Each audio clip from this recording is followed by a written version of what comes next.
Make or do? Make is for something that didn't exist before, and do for an activity or an action. Make the bed. Make a cake. Make breakfast, lunch, dinner. Make a mess. Make a phone call. Make a cup of tea, a cup of coffee.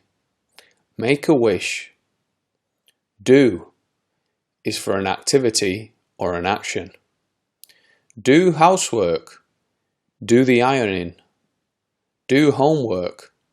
Do the washing up. Do the dishes.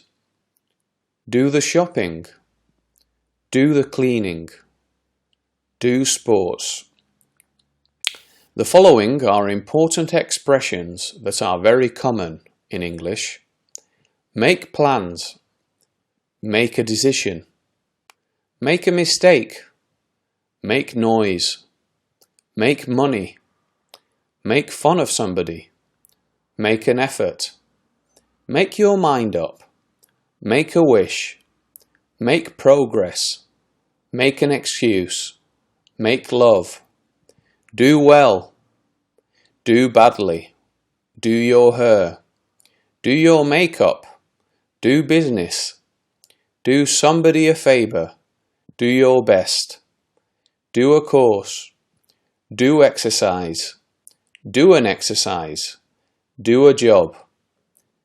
Do an interview. This video is brought to you by eslmooc.com.